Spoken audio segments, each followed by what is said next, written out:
Hello and welcome to the second week of CSCI 1100. This week we will be covering, just let me get into the week here.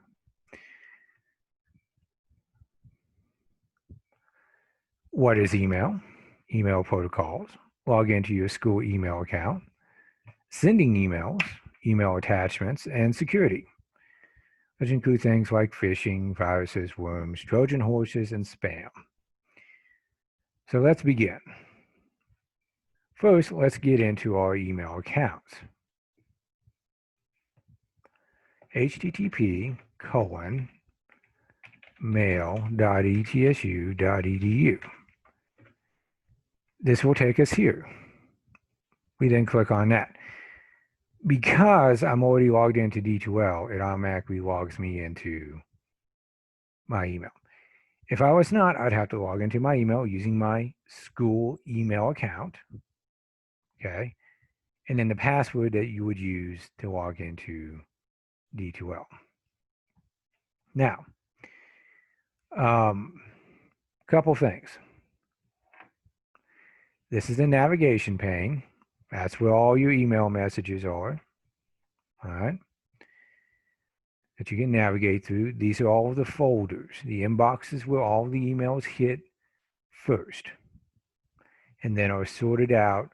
If they're spam or they're junk, they go to the junk email. If you delete something, it goes to deleted items.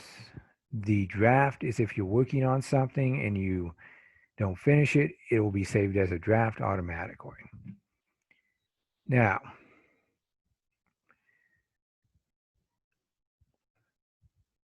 let's take a look at the settings. To see the settings, you click on that gear.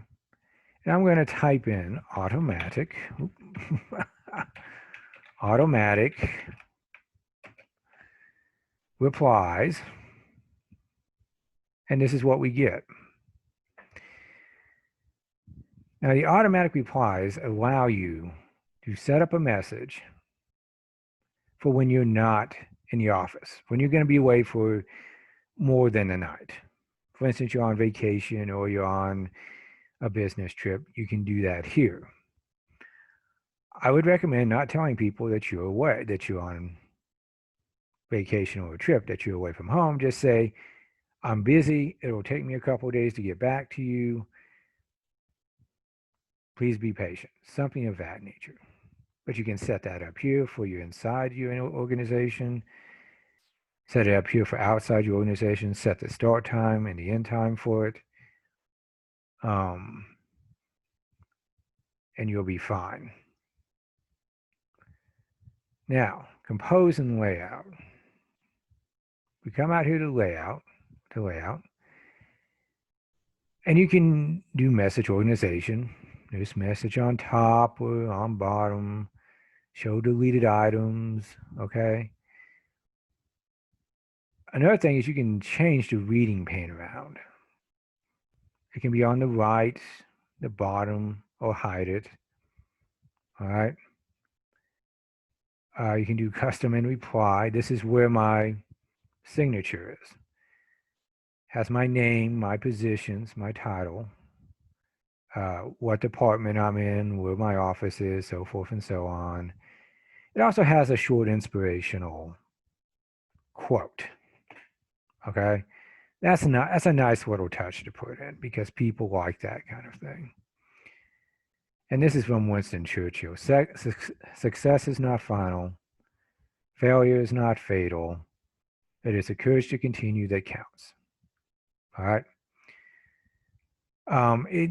It's a nice way of showing part of yourself and kind of opening yourself with other people. All right. You can also do notifications like so. So in-app notifications. This is like stuff like send me a message when, notify me when a message arrives, play a sound when a message arrives, notify me when I receive a reminder, play a sound when I receive a reminder, desktop notifications, that would pop up a little box telling you that a message has arrived, that kind of stuff. All right. So let's talk about what's actually in an email. And this is the reader pane here. So this is the reader pane, navigation pane, folders. We click on new message, and here's our new message. This is our header. Our header contains all the information about the email. First up is who we're going to send it to. And I'll send this to myself. There we go. And now I'm going to click BCC. And there's a reason for that. CC, this, stands for carbon copy. Okay? And that comes from when we still use typewriters. And we put a piece of carbon paper between two pieces of regular paper, put it in a typewriter, and when we would type, when that arm, that key came up and struck the front piece of paper, it would put pressure on that carbon paper and make a copy onto this second paper behind. Well, this is the same thing. It sends a carbon copy to whoever you put in here. Now, that's visible to this person up here in the to line. BCC is blind carbon copy, meaning it is not visible to this person up here.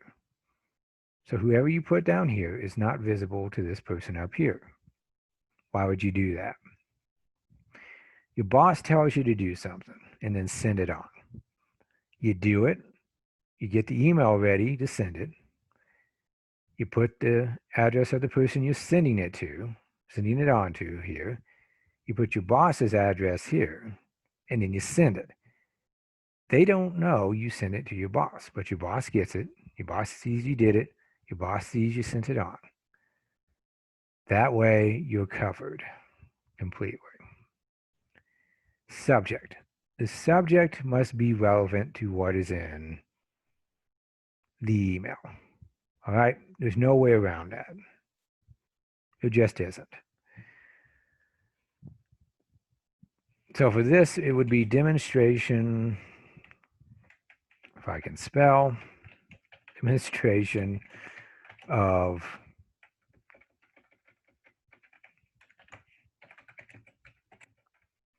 email.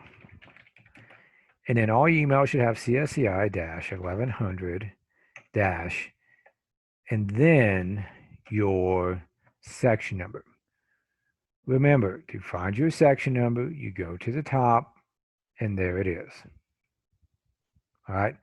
It might be 901, 902, 903, 904, 905, 906, but it will say at the top of your course, D2L course. All right? Then we do our content, and you would address me as Mr. Loveday. Now, if your teacher has a doctorate, you would address him as Dr. whatever, okay? You could also address them as president if they are, say, the president of the university, or provost if they're the provost of the university. That's perfectly acceptable. It's a lot of it depends upon the personal preference. Usually, you address the president of the university as President Noland. Provost would be Dr. Bishop. Okay, it's personal preference. Then you would put in your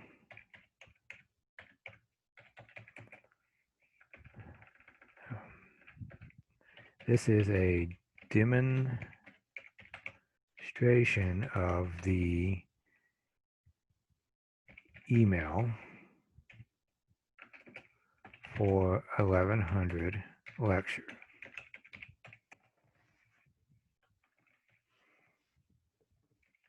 Please disregard. I'm just saying that so if somehow I get mixed up, I'll know exactly what's going on here. But your content should be relevant to the email, okay? And you should always make it to the point and flow well and coherent. Now you can attach things to the email. And you can do that down here, or you can do that up here. I'm going to browse my computer. There we go. Come in, I'm going to put a picture in. I'll put a picture of blue bonnets in, and it'll upload it, and there you go. Now you can attach all kinds of documents to this. Word documents, spreadsheets, PowerPoints, audio files, graphics, videos, so long as they don't go above the file size limit, which I believe is either 20 or 25 megabytes on Outlook. If it goes above that, it will not attach it. So be aware of that. We would then press send to send it. But another good tip would be something like this. Attached, you will find a picture of, if I can spell, of Texas bluebonnets in a field. Okay? When you make an attachment, it's nice to make a little note in your content about what it is you attached. That way, they know what it is. And then we would click send, give it a second. Boom. It's now in my inbox. And there it is. Nice and neat. And then you can do a couple things. One, you can forward it. Okay.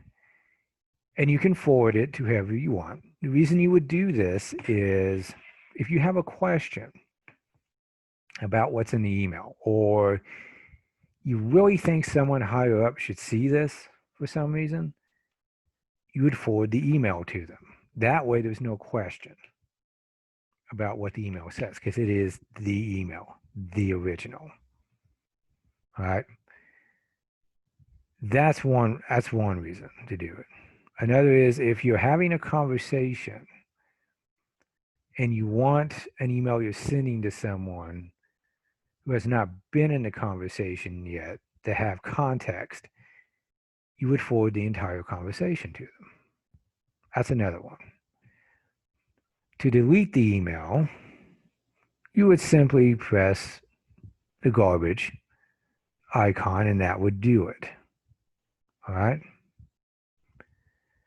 Now let's talk about the fact that you can also send viruses and hyperlinks in an email. Viruses are bad. That's what infects your computer. That's what crashes your computer. But let's talk about spam email first. Spam email is unsolicited bulk messages. We know the type, right? It's the type that promises to enhance certain parts of the body, to, give you a large amount of money or something like that in exchange for, you sending them some money. It's usually so they can get your address or your money or something like that. And they do it because you may give it to them unknowingly by joining web communities or downloading software or sign up for some kind of service. It can also happen if you reply to spam email too. Okay, because that tells them that that is an active count. And they'll put that in a list and they'll sell it to other spammers. So don't reply to spam email. Okay, just delete it and move on. Make sure legitimate emails are not going into your spam folder. Just check it periodically, and if you see something that is legit, you can move it from the spam folder to the inbox. and make sure, and you can also set it so it doesn't go into the spam folder again. Phishing. Phishing. Phishing is where they try and get your username, your password, your credit card number, your social security number, that type of sensitive information. ETSU will never do that. No legitimate government, private, or public or academic organization will ever ask you for your username, password, credit card number, social security number, any kind of sensitive information over email or the phone. All right? Most people don't know about this kind of scam and they fall for it. That's because they think they're protected by their email. Well, email can protect you a little from this, but we also have to educate people so they can protect themselves. Right? Some internet security applications have tools to recognize phishing. Some don't. And a lot of people don't understand that they're not protected against these kinds of attempts to collect personal information. So how do you protect yourself? Well, let's go back to the email. And let's click in a couple emails here. I had a couple picked out here that I wanted to use. See if I can find them real quick without too much trouble. They were from, here we go. Yes, here's one. Now, this is legit for a couple of reasons. One is I know who this person is. Second is if I hover over the link like so, you'll notice that at the bottom of my page, I get a URL. And nowhere in that URL do I see an email address. If I see an email address, I delete the email. That is a good way to tell whether or not it's genuine or not. Okay. You can also look at it up here. If that has an email address in it, right, which it shouldn't,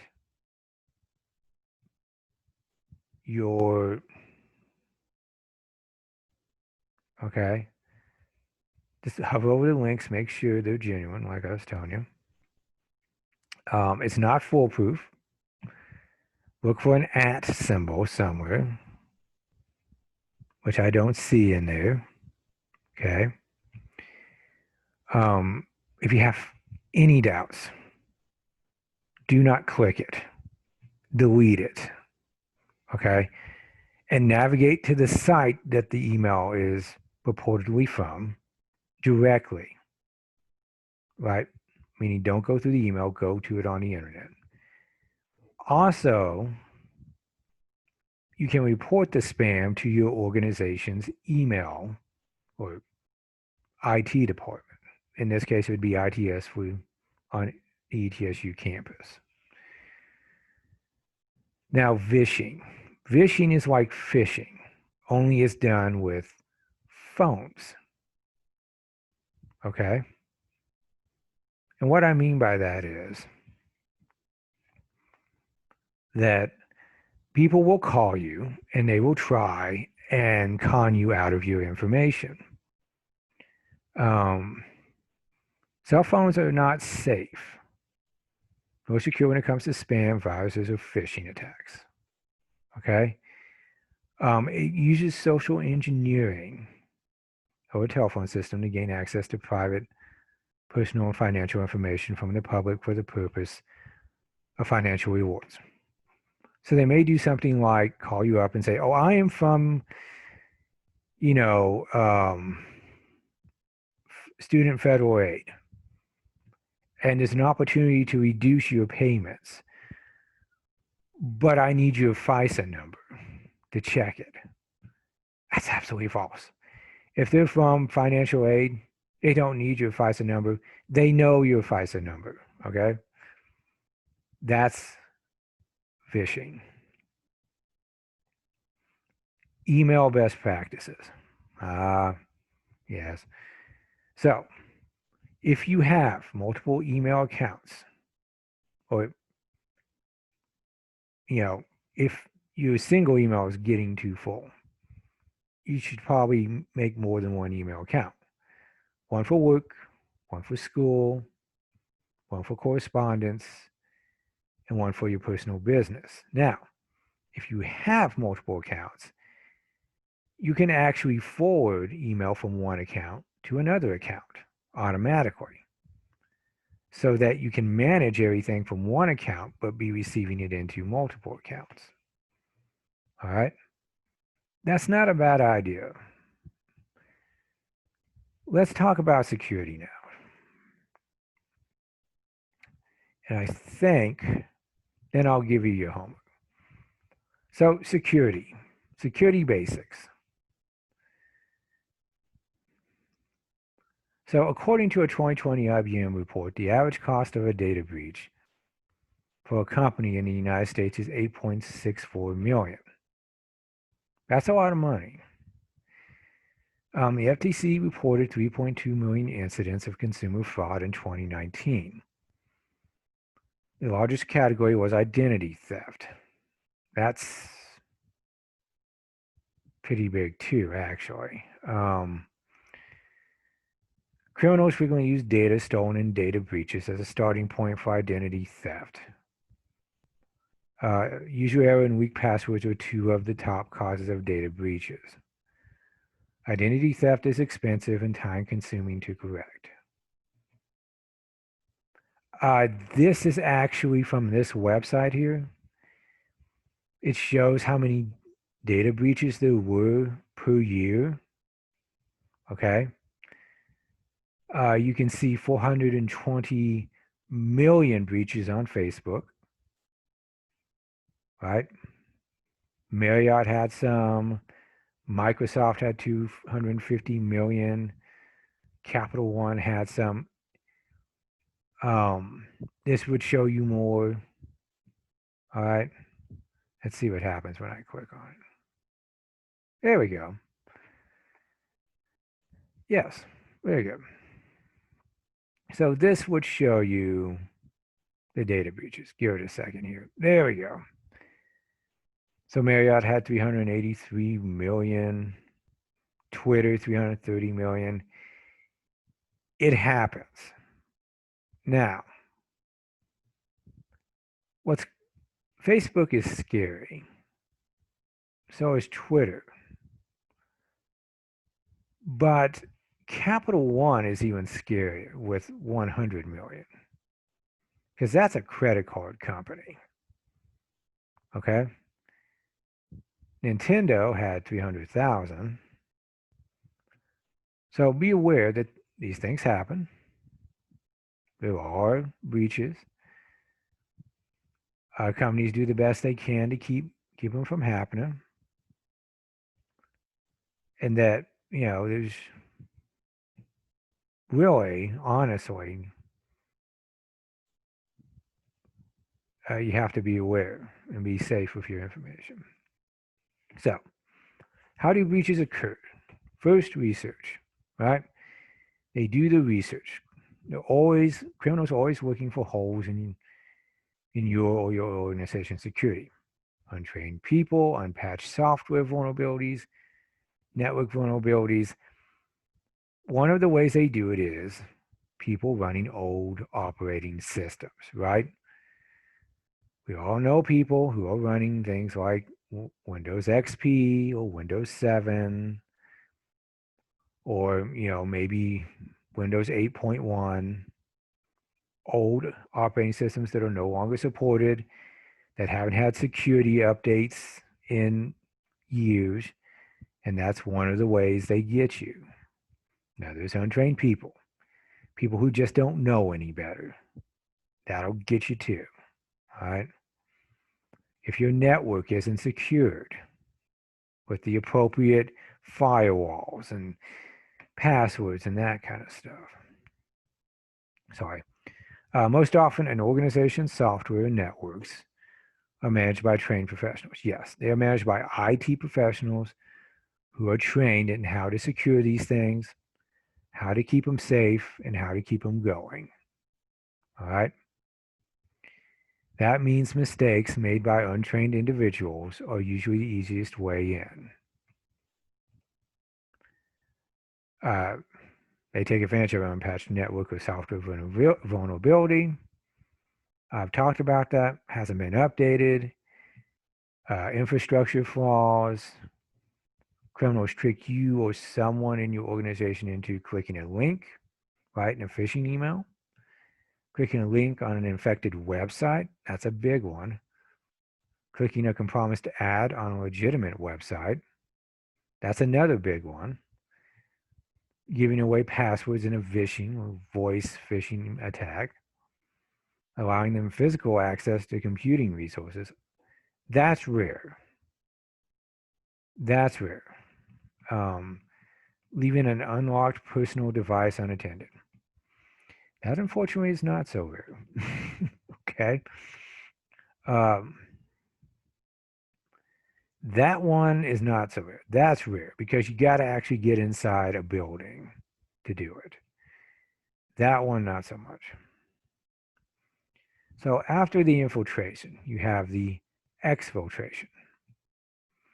So once they have a foothold, they start stealing the data, right? And the whole objective is to go undetected as long as they possibly can, you know, first to accomplish their initial goals and then to get whatever else they can out of it. All right, malware. Malware is simply malicious software. Okay, common types of malware include viruses, worms, Trojans, ransomware, rootkits, spyware, keylogger, and logic bombs. So viruses. They're self-replicating programs that serve some malicious purpose. Okay? They require some form of user interaction for infections to occur, such as opening an infected email. You open the email and you clicked on an attachment and you unleash the email. Okay? What it does then is it goes out and incorporates itself into other files, which the newly infected computer distributes to other computers. And that's how it spreads. So you can protect yourself by installing antivirus protection and keeping it up to date. Not clicking links in emails. That's a big one.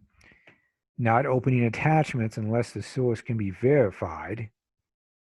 Even then, attachments should be scanned by antivirus software, okay? Not clicking links on disreputable websites. That's a big one. You know, if the website's questionable, do not click links. Not clicking ads on reputable websites. It can get you that way too. What they'll do is they'll put an ad up for something you like. You'll click on it. It'll take you to where it says, but it'll also download a virus onto your computer. Now, worms. Like viruses, worms are self-replicating. Unlike viruses, worms often spread through networks without the need of user interaction. So protect yourself by updating software as soon as patches become available. Use a firewall and use up-to-date antivirus software. A lot of this is just keeping your operating system and your firewalls and your antivirus software up to date in order to protect yourself. This is a constant game of back and forth. Hackers find a way in, then the good guys find a way to block them, so they update your software. Then the hackers come back, find a way in, and it just keeps going back and forth. Trojans. Trojans are malicious programs that are just disguised to look useful. That comes from the Trojan horse of Greek mythology, where the Greeks hid in that big wooden horse, and the Trojans pulled them into the city, and they burst out at night, and they killed everyone, threw open the doors, and the Greeks ran in and won the Trojan War. Trojans sometimes performed the useful functions as advertised while doing malicious or undesired things in the background. Okay? You can protect yourself by treating free software online with a healthy dose of suspicion. Free software is not always a good thing. Using updated anti-malware software such as Malwarebytes. Okay? Windows Defender will detect malware as well. It's good at that. Ransomware. Sure. What this does is it infects your machine and it locks it up. It quietly encrypts or steals your data in the background. Okay. Once your data is encrypted or stolen, you receive a threat to either destroy the encryption key, unless a ransom is paid, rendering your data unreadable, publish your data to the open internet, unless a ransom is paid. Okay. So you got to pay something to get your computer back, is the point. Protect yourself by performing frequent backups of your data and running up-to-date virus protection. So they take over your computer, they lock it up, they encrypt it, then they send you a ransom note saying, deposit 500 in this PayPal account, and we'll send you the password to unlock your computer. Now, if that doesn't make you mad, I don't know what will. Other types of malware. Rootkits, spyware, keyloggers, logic bomb. Okay, rootkits. They allow attackers administrative level access to your system. They put a back door into the system so that they can go in and take and do what they want. Spyware just logs your activities and reports them back to a third party, such as your keystrokes, right? Which gives them your username and password. That's also what keyloggers do. Logs your keystrokes and sends them to a third party, all right? Logic bomb. Performs some destructive action on your system in response to a trigger. It's usually a timer. It's either it'll go off on a certain day at a certain time, or it is some activity that a person will do on their computer that sets it off. Passwords. Here we go. Passwords should be sufficient length and complexity to make them difficult to guess. Okay? So, if we go here, come on. This is a password strength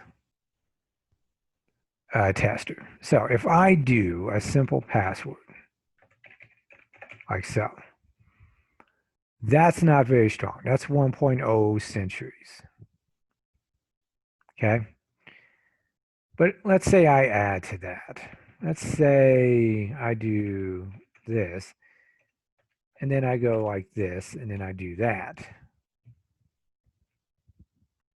That's 1.23 thousand trillion centuries.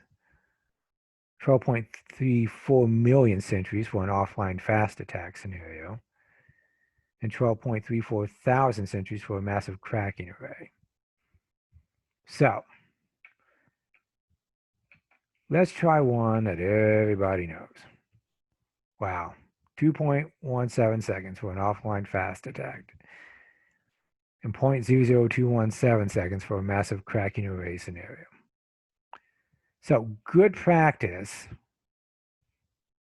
for your password, okay, is make it at least 8 to 12 characters long, okay? And ETSU has some requirements here, so let's go there. Must be at least 12 characters long.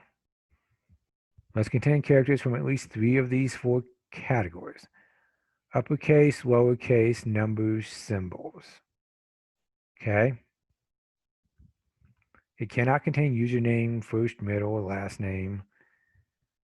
For departmental accounts, it cannot contain any parts of the display name. And it cannot be one of the last 10 passwords that have been used on the account.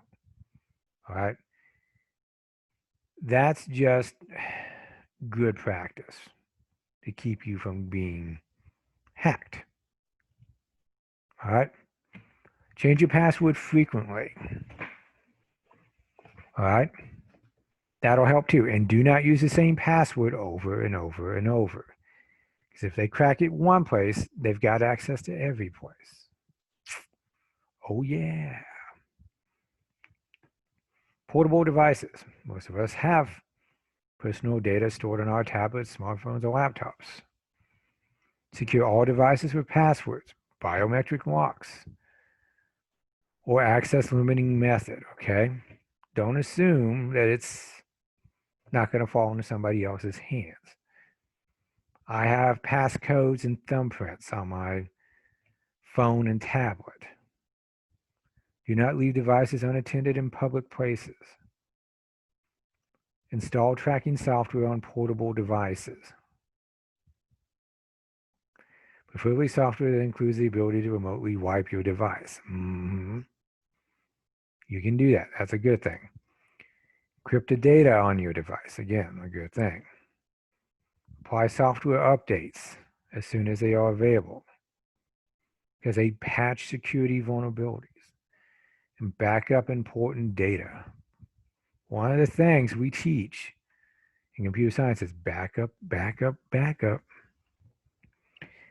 Software obtained through the Apple and Google Play stores goes through a vetting process. Okay? But it doesn't always guarantee safety. Occasionally, malware still occasionally makes it past the vetting process, but it's a pretty good way, to get safe software. And if it's a questionable app, don't download it. Antivirus software is useful even in these closed ecosystems. This is particularly true if you jailbreak your iOS device or root your Android device, okay? For those of you who don't know what that is, jailbreak is where you actually uninstall Apple software on your iOS device and install another operating system and open it up to different carriers. That's what root is on Android.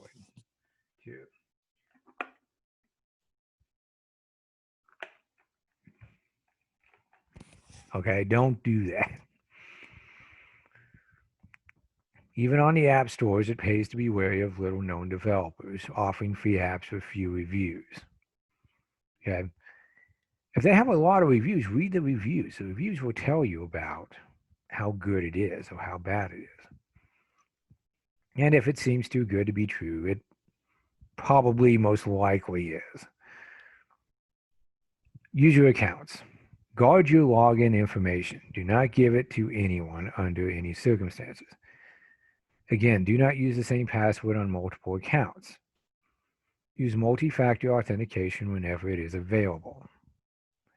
ETSU has multi-factor authentication, and you should use it. Okay? Again, there's no legitimate reason for anyone to ever request your password for any account. And with multi-factor, this usually sends single-use code to your phone or email. I have that for my ETSU accounts at home. Keep your desktop computer up to date. This includes your application software as well as your operating system. Secure your files, encrypt files on your hard drive, back up important files, use a separate device that is not always connected to your computer. Okay? That can be an external hard drive. Those are great for doing this. You back it up to them, then you unplug them, and they are setting alone, completely secure. All right?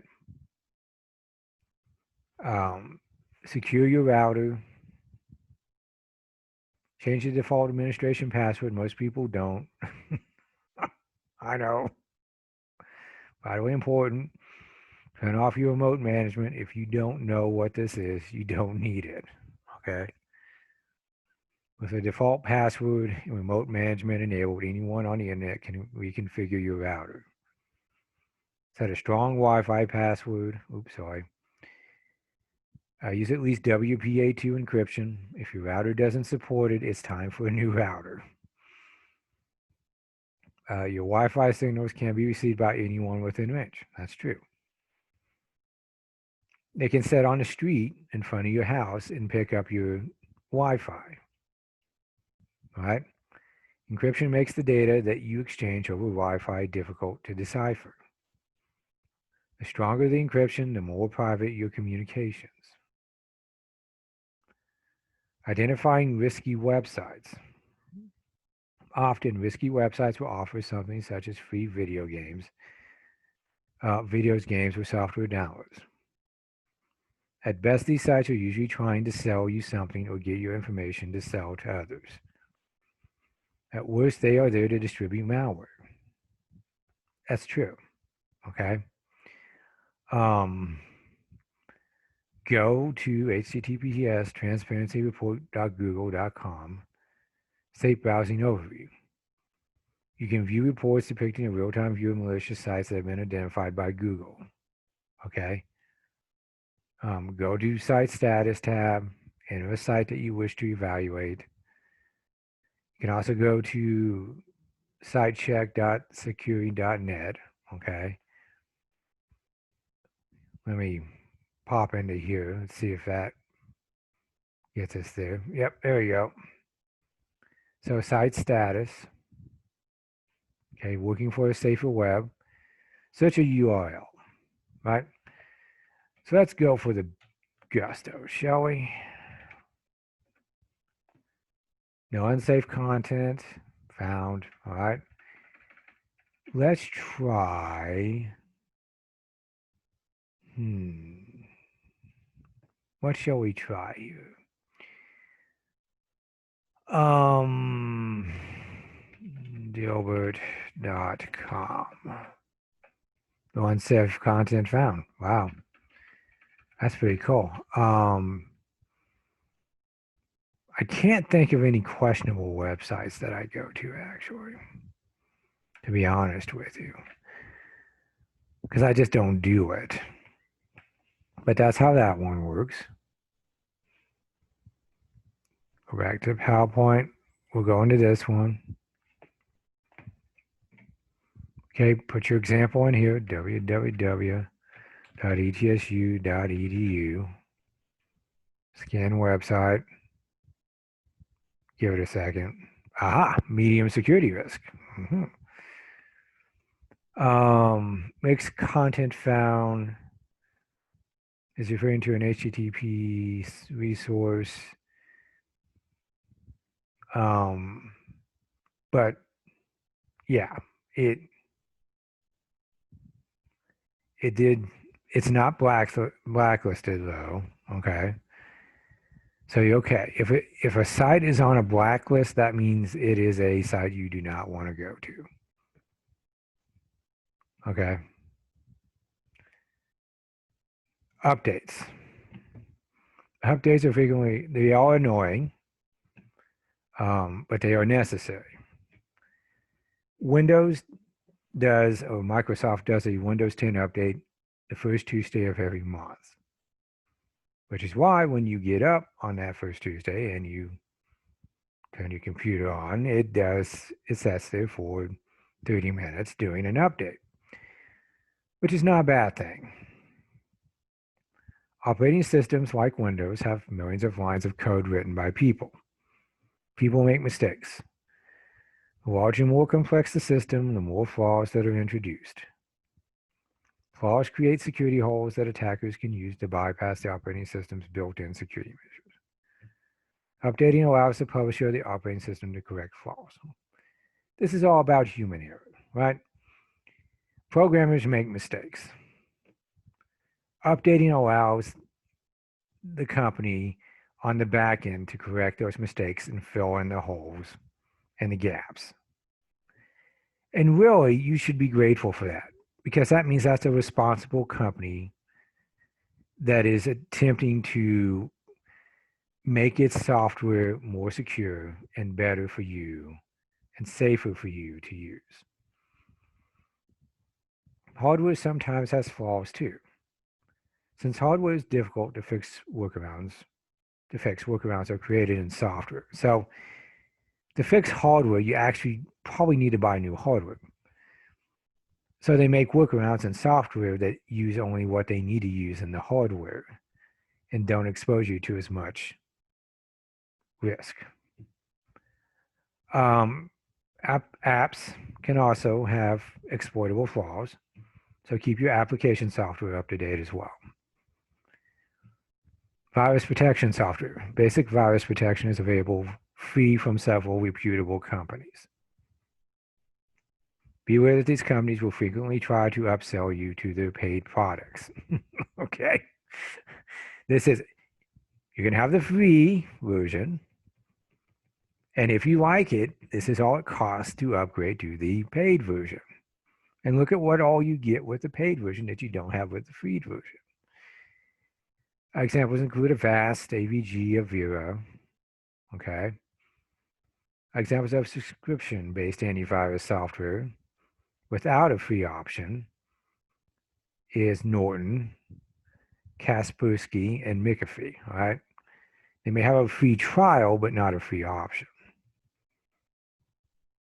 I have used all three of these, and they're good. The free version is good. Firewall.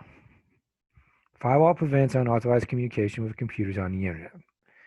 What it does is it scans all packets coming into the computer.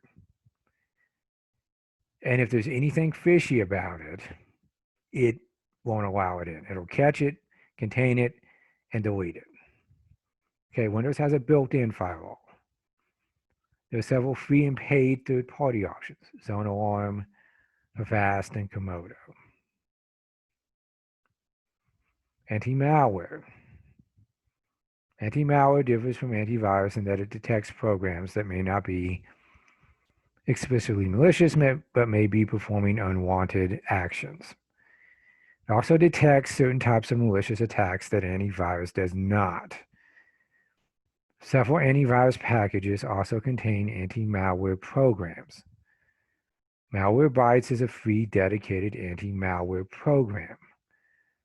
Like the free antivirus programs, they will try to sell you their paid products. It's how the world works, right? It's we'll give them the first one free and then they'll come back for more type of deal.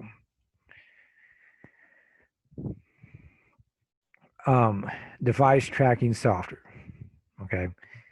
This allows you to locate a lost or stolen device using GPS. Remotely reset and wipe your device. Thank God. May also allow you to activate your device's camera and microphone. Activate an audible alarm or lock your device. Now, I'm going to tell you a little story here. It's not long. Went to visit my sister in Louisville, and I left my Kindle in the hotel room when I went back home here. Called the hotel, they didn't find it, of course, right? So I knew it was lost. So I went on Amazon, I deactivated the Kindle. It already had a passcode on it, but I deactivated it so it was no longer connected to my account. So nothing could be bought through my account through it. And I had to bite the loss of it financially, but I was okay because I bought a new one. But I was still secure because I went and deactivated it. And the same thing you can do with your phones and your tablets, so long as you have the right software on it. In fact, I believe you can deactivate Apple devices through your Apple account on the internet, if I'm not mistaken. Okay. Sources. These are all our sources. Okay. That was that. Now let me give you your homework. Homework. Read the email ebook and take the email quiz. Then watch the cybersecurity video. Take the cybersecurity video quiz. These are TED Talks. Okay, they're not boring. They're TED Talks.